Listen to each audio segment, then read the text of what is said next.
Peoples mall के पीछे करौंद भोपाल मध्य प्रदेश में गुरुजी पंडित प्रदीप मिश्र जी द्वारा वाची जा रही महामृत्युंजय शिव महापुराण कथा के 12 जून मतलब तीसरे दिन की कथा पूर्ण हो चुकी है। यह 5 दिवसीय शिव महापुराण कथा है जो कि 10 जून से 14 जून तक दोपहर के 2 बजे से लेकर 5 बजे तक आस्था और यूट्यूब पर भी देखी जा सकती है। कल मतलब 13 जून 2023 दिन मंगलवार का है और इस दिन आप व्यापार वृद्धि के लिए, सरकारी नौकरी प्राप्ति के लिए, शीघ्र विवाह के लिए एक आसान उपाय कर सकते हैं, जिसकी जानकारी हम आपको इसी वीडियो के अंत में देने वाले हैं। उससे पहले आज की कथा में गुरुजी ने 11 उपाय पत्र और उपयोगी जानकारी दी है। सभी की जानकारी हम आपको इस वीडियो के माध्यम से दे देंगे। अगर आपने आज की कथा नहीं सुन पाई है तो पूरी कथा का रसतत्व आपको इस छोटे से वीडियो से प्राप्त होने वाला है। कल के वीडियो में हमने आपसे एक प्रश्न किया था कि माता पार्वती का वाहन क्या है, तो उसका सही उत्तर बाघ है। माता पार्वती का वाहन बाघ है, शेर है। आज का प्रश्न इस प्रकार है, भोलेनाथ के अश्रु से क्या उत्पन्न हुआ है। आपकी स्क्रीन में भी प्रश्न दिख रहा है जिसके ऑप्शन इस प्रकार हैं, ए बेलपत्र, बी धतूरा, सी समी पत्र, समी का वृक्ष, डी रुद्राक्ष। आप इस प्रश्न का उत्तर अभी कमेंट के जरिए हमें भेज सकते हैं। हम इस प्रश्न का उत्तर भी आपको कल के वीडियो में जरूर बता देंगे। बढ़ते हैं आज की कथा की पहली जानकारी की ओर। कथा शुरू होते ही गुरुजी ने एक प्रश्न किया। गुरुजी ने कहा, हम आपसे एक प्रश्न करना चाहते हैं। आज तक व्यासपीठ से हमने यह प्रश्न नहीं किया है, पहली बार कर रहे हैं। गुरुजी ने कहा, हेलमेट और सीट बेल्ट जो होता है वह सरकार का, उसमें कोई फ़ायदा है क्या? वह आपको क्यों पहनने को कहते हैं? उसमें सरकार का कोई भी फ़ायदा नहीं है, क्योंकि उससे आपकी रक्षा होती है, आपका सर बचता है, आपकी जान बचती है। उसी तरह शंकर जी पर, भोलेनाथ पर, शिवलिंग पर मंदिर में जाकर एक लोटा जल चढ़ाने से क्या सीहोर वाले महाराज का कोई फ़ायदा है? सीहोर वाले पंडित प्रदीप मिश्र जी का कोई फ़ायदा है? नहीं ना। इसमें सिर्फ आपका ही फ़ायदा है। आपके जीवन के अंतिम समय में, आपके जीवन में दुख की घड़ी में महादेव तुम्हारे पास खड़ा नजर आएगा अगर आप शिवलिंग पर एक लोटा जल अर्पित कर रहे हैं। बढ़ते हैं आज की कथा की दूसरी जानकारी की ओर। राधा वर्मा जी भोपाल करौंद से ही पत्र लेकर आए, जिसमें उन्होंने लिखा, मैं फरवरी में सोनोग्राफी कराई तो डॉक्टर ने बताया गर्भ में जो बच्चा है, संतान है, उसकी किडनी नहीं है और डॉक्टर ने कहा आप इस बच्चे को ना रखें क्योंकि इसका जीवन बीमारियों से घिरा रहेगा, यह कभी भी स्वस्थ नहीं रहेगा।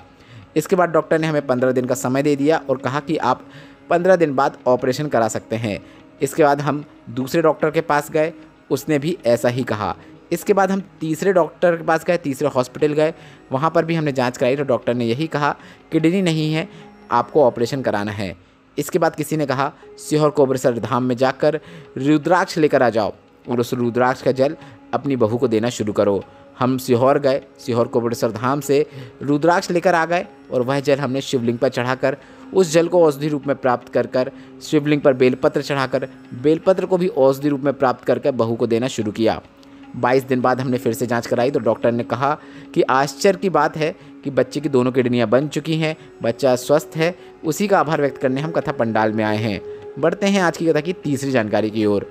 गुरुजी ने कहा, अगर आप 2 कदम चलकर भोलेनाथ के मंदिर में जाकर जल अर्पित कर रहे हो तो आपको यह बात याद रखना चाहिए, तुम्हारे दुख की घड़ी में वह कैलाश छोड़कर तुम्हारे द्वार पर खड़ा नजर आएगा। बढ़ते हैं आज की कथा की चौथी जानकारी की ओर।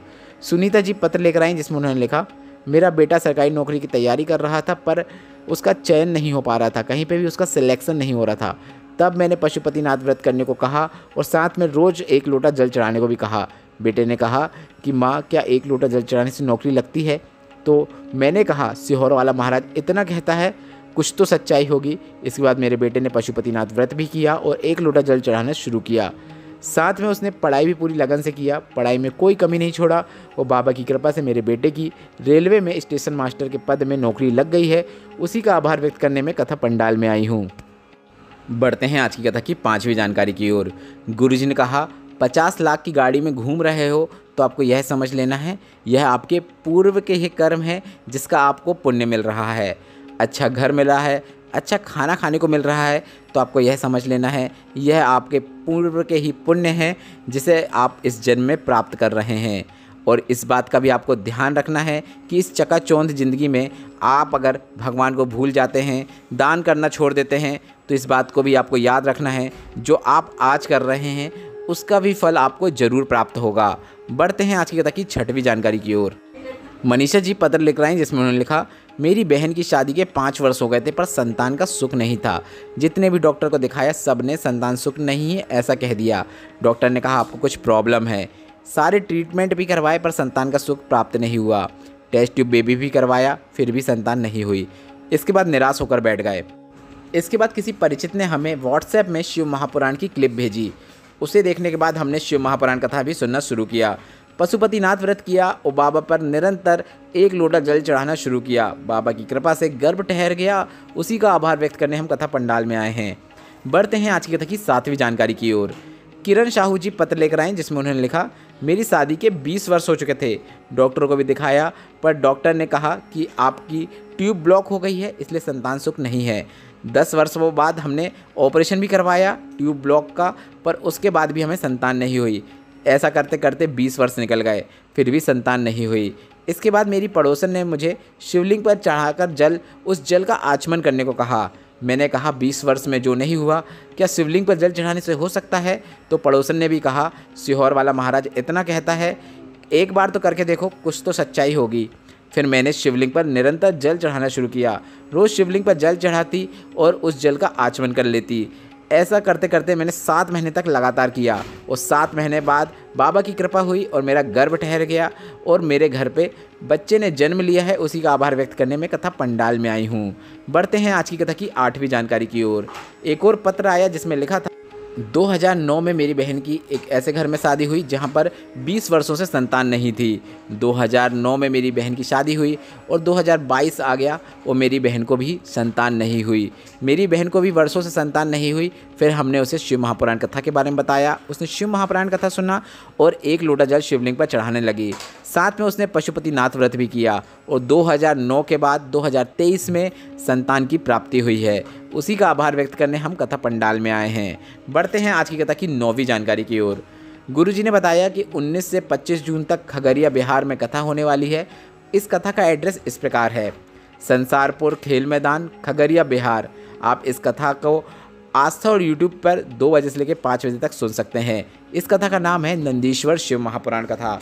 गुरुजी ने यह भी बताया कि इस कथा में हम आपको बताएंगे कि नंदी के पास एक बेलपत्र चढ़ाने का क्या महत्व होता है, एक दूर्वा अगर आप नंदी को अर्पित कर रहे हैं तो उसका क्या महत्व होता है, नंदी के कानों में कहा गया एक शब्द उसका क्या महत्व होता है, नंदी के दोनों सींगों के बीच से शिवलिंग के दर्शन कर रहे हैं तो उसका आपको क्या फल प्रदान होता है। यह सभी जानकारी आपको खगड़िया बिहार की नंदीश्वर शिव महापुराण कथा में प्राप्त होने वाली है। और आपको यह भी सूचना दे दें, उससे पहले 16 जून को गुरुजी पंडित प्रदीप मिश्रा जी का जन्म दिवस है और इस जन्म दिवस के अवसर पर एक दिन की भजन संध्या कुबड़ेश्वर धाम सीहोर में रखी गई है, जिसमें हंसराज रघुवंशी जी जो बहुत बड़े यूट्यूबर हैं वह अपने भजनों का आपको आनंद देने वाले हैं। तो आप 16 जून को सीहोर कुबड़ेश्वर धाम में गुरुजी के जन्मोत्सव में पहुंचकर इस भजन संध्या का आनंद जरूर प्राप्त करें। बढ़ते हैं आज की कथा की 10वीं जानकारी की ओर। गुरुजी ने कहा, माता पिता गुरु शिक्षक और परमात्मा की दृष्टि में रहोगे तो भटकोगे नहीं, तुम्हारा जीवन सफल हो जाएगा, तुम्हारे सभी मार्ग प्रशस्त होते चले जाएंगे। बढ़ते हैं आज की कथा की 11वीं और अंतिम जानकारी की ओर, जो कि एक विशेष उपाय है जिसे आपको 13 जून 2023 मंगलवार के दिन करना है। आप स्क्रीन में भी यह उपाय का वीडियो देख सकते हैं कि यह उपाय आपको कैसे करना है।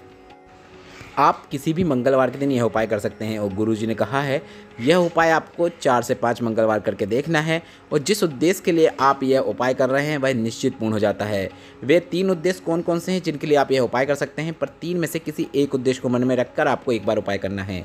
या तो आप यह उपाय व्यापार वृद्धि के लिए कर सकते हैं, आपका व्यापार नहीं चल रहा हो तो आप यह उपाय कर सकते हैं, या फिर आप यह उपाय सरकारी नौकरी या प्राइवेट नौकरी की प्राप्ति के लिए कर सकते हैं, या फिर आप यह उपाय मंगल विवाह के लिए कर सकते हैं। विवाह के लिए रिश्ते ना आ रहे हों, अब मंगल दोष या फिर किसी अन्य कारणों से रिश्ते आना बंद हो गए हों या फिर बात बनते बनते बिगड़ जाती हो तो आप यह उपाय कर सकते हैं। यह उपाय आप 28, 32, 34, 36, 38, 40 वर्ष के भी हो गए हैं तो भी कर सकते हैं।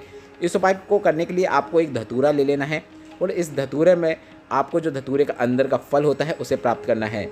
और इस बात का भी आपको ध्यान रखना है, इस उपाय में आप जल भी अर्पित करेंगे तो उस जल का आपको आचमन नहीं करना है क्योंकि धतूरा विषैला होता है। आपको सिर्फ धतूरे के अंदर का फल को निकाल कर जो कांटे वाला भाग होता है उसे कोई भी वृक्ष के नीचे छोड़ सकते हैं। और आप इस बात का ध्यान रखें, यह उपाय आप दोपहर के 12 बजे के बाद करें, जब शिवालय में कोई भी नहीं आता है तब उपाय करें ताकि इस जल का आचमन कोई अन्य भी ना कर। आप धतूरे को या तो काट सकते हैं या तो फोड़ के भी उसके अंदर का भाग प्राप्त कर सकते हैं। इस उपाय को करने के लिए आपको धतूरे के फल के अंदर वाले भाग की ही उपयोगिता है।